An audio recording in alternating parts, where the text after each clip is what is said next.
Muito boa tarde. Nós estamos hoje aqui, vamos estar conversando sobre igrejas e doutrinas fundamentais na história do cristianismo. Então a gente vai ver esse gráfico e vamos ter a história do cristianismo e as doutrinas que nós temos conversado num momento ou outro sobre doutrinas fundamentais. Essas doutrinas é que determinam o que pode ser considerado herege e o que não precisa ser considerado herege, entende? Então,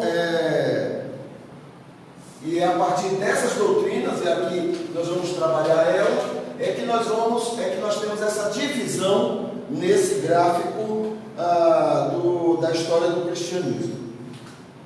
Deixa eu ajustar aqui, porque na verdade está bem pequenas as informações aqui, mas eu queria dizer que esse gráfico está na descrição desse vídeo que estamos apresentando. Está aí para que você possa ter facilidade de conhecer, de saber mais sobre ele. Como ele está por aqui, aí eu estou procurando também para poder eu me certificar e poder abrir aqui e poder trabalhar com vocês. Então o que eu vou falar é uma coisa bem geral, mas na ideia de que você vai abrir o gráfico depois e estudar com mais detalhes, tá bom? Então nós temos aqui do ano 0 até o ano 2000, né? Depois de Cristo. Nós temos aqui 3 grupos, 3 linhas, né? Eu diria até que são 4 linhas, porque a primeira linha, nós vamos, o autor desse quadro chama de igrejas irregulares. Está dentro do cristianismo, mas são igrejas irregulares, tá bom? Ele entende que são aquelas igrejas ligadas a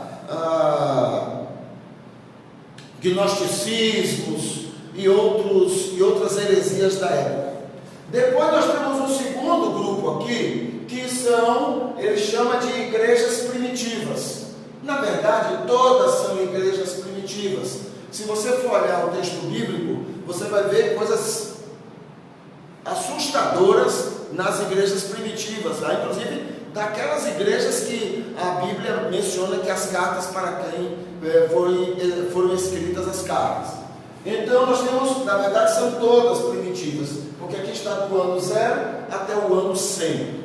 E temos um terceiro grupo que está aqui em amarelo. Esse grupo é considerado, ele coloca aqui como cristãos, mas no desenrolar da história é um grupo que vai se destacar, chamados anabatistas. Eu estou apontando aqui, não dá para ver, mas no gráfico que você tem aí, dá para ver. São chamados anabatistas. Quem são esses anabatistas? São grupos que a igreja que foi se organizando, veja como foi que a igreja católica começou, né? Então nós temos aqui a igreja católica começando, tomando forma no mundo, não é? Passando os séculos, e assim por diante. Aqui já vai ser a época da reforma protestante e etc.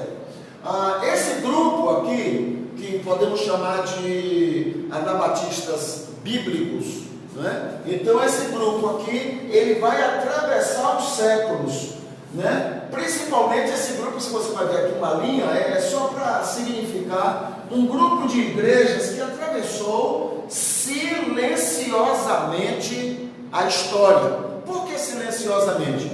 Porque foram igrejas que, atendendo a orientação bíblica da convivência, do respeito, da tolerância e também do não permitir, não ser aceito as heresias que foram durante a história apresentadas, elas não incomodaram a Igreja Católica. Porque o que vai incomodar a Igreja Católica aqui na sua história são esses vários grupos que estão aqui por causa das heresias grossas, graves, muito exageradas, que eles, dentro da boa intenção deles, eles criaram, né? Então, o que ocorreu com esses grupos? Bom, eu já tenho mencionado o seguinte: tem grupos aqui que são muito conhecidos e que a Igreja Católica declarou como hereges, né? Mas é claro que a gente tem que entender quais foram os critérios que a Igreja Católica usou para colocá-los como hereges, né? Mas estão aqui então como hereges. Diríamos o seguinte: daqui para baixo, todos são anabatistas. Todos. Por quê? Porque rebatizavam aqueles que eram batizados na Igreja Católica. Qualquer pessoa que saía da Igreja Católica, vinha para cá, eles eram rebatizados. Então, no desenrolar da história da humanidade, desde o ano 0 até o ano 2000, eles são chamados de rebatizadores, né? E por isso chamados de anabatistas. Aqui, deixa eu ver o que é que eu vou mais chamar a atenção aqui, né? Eu quero deixar isso aqui para chamar a atenção mais no final, mas é só para você entender o gráfico. Olha, veja só, quando chega a época da reforma, aqui temos algumas setas de grupos de pessoas que saem aqui dessa linha e entram para fortalecer a reforma. Então, quem foi que fez a reforma? Foram líderes católicos, né? Não foram igrejas católicas, foram líderes católicos. Você vai ter aqui Lutero, você vai ter aqui lá Henrique VIII na Inglaterra. Então são líderes católicos que assumem posicionamentos contra a igreja, contra o ensino da Igreja Católica. Claro, muitos dos católicos seguiram eles, mas quem fortaleceu eles, ou seja, é aquela coisa, tem um grupo que está sendo perseguido, aí surge um líder desse, eles então vão imediatamente apoiar aquele líder, porque esse líder vai provavelmente dar para eles algum conforto, alguma segurança, etc. Então eles saem daqui e vão fortalecer a reforma que está ocorrendo com Lutero na Alemanha, né? Aqui é na região da Europa também, aqui os presbiterianos, aqui os congregacionalistas, aqui nós temos na Inglaterra os anglicanos, né? E assim por diante. A outra coisa que eu queria mencionar é que nesta linha, né, nós temos então batistas e outros muitos grupos como esses, outros muitos grupos aqui, né? Os batistas com esse nome, como já vimos aqui sendo contado pelo pastor Kleber Avelar, nós temos que os batistas começam com esse nome, 1600 e alguma coisa, né? 1630, por aí, né? Então tem aí essa história dos batistas. Mas antes havia, o que eu gosto muito de chamar a atenção é o seguinte: o cristianismo, que é tudo isso, está marchando na história. Inclusive, vocês vão perceber quando forem analisar esse mapa, que já está aí, como já disse, vocês vão ver várias dos ensinos que são colocados pela Igreja Católica, como purgatório, como indulgência, como comunhão infantil, petobatismo e outras coisas são colocadas na história, né? Mas aqui nós temos uma linha que é mantida durante todo o tempo. É um grupo sempre pequeno, eu sempre chamo esse grupo aqui de PPP, ou seja, é um grupo, igrejas pequenas, são igrejas perseverantes, ou seja, mantém o ensino original, né? E também elas são perseguidas. E essas são qualificações desse grupo que marcha, né, na história. Aqui nós temos muita heresia. Hoje, por exemplo, você vai ver igrejas, entre as igrejas evangélicas, um número maciço, exagerado de heresias, muita heresia, em nome da fé, em nome da Bíblia, em nome de tudo, né? Você vai ver, mas você vai ter grupos sérios que estão marchando e levando esse evangelho genuíno, original, para o futuro. Esse é um plano de Deus, é quem mantém essa verdade durante todos esses séculos. Aqui embaixo, então nós temos, para estudar esses três grupos grandes, nós temos o catolicismo, nós temos o anabatismo herege e nós temos o anabatismo bíblico. né? Então, no catolicismo, que é a área azul, nós temos aqui a salvação é pelo batismo da igreja. A igreja católica, ela entende o texto de Jesus quando ele fala que tudo que ligares na terra será ligado no céu. Então, a igreja católica entende que se ela dá a bênção para aquela pessoa através do batismo, aquela pessoa já está salva. Entende? Ela já está garantida a salvação dela. É por isso que aquelas crianças, hoje até que já diminuiu mais essa preocupação, mas aquelas crianças que nasciam tinham que logo serem batizadas, porque se elas morressem não batizadas, elas estariam não salvas, estariam num limbo, não é? Onde a doutrina é ensinada pela Igreja Católica. Então a salvação é pelo batismo da igreja, né? A pessoa se torna cristã, é trabalhado esse ensino nela, mas é o batismo que salva ela. A palavra de Deus para a igreja, para o catolicismo, ela é a Bíblia. Ela crê na Bíblia, ela desenvolve a Bíblia, ela estuda a Bíblia, mas também ela estuda a tradição. Ou seja, tudo que os pais da igreja escreveram, tudo que os papas escreveram e tudo que os concílios declararam, assumiram na história do cristianismo, né? A tradição e a santificação do indivíduo no catolicismo é pela graça, é Deus que opera, mas também é pela dedicação pessoal do indivíduo. Então a pessoa deve ser obediente à igreja, ela deve se apresentar para pedir perdão, para que ela receba o perdão que a igreja pode conceder através do padre e assim por diante.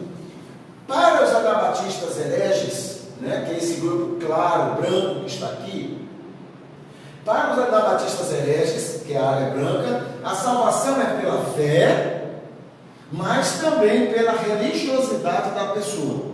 Não é só fé. A pessoa tem que viver uma vida religiosa correta.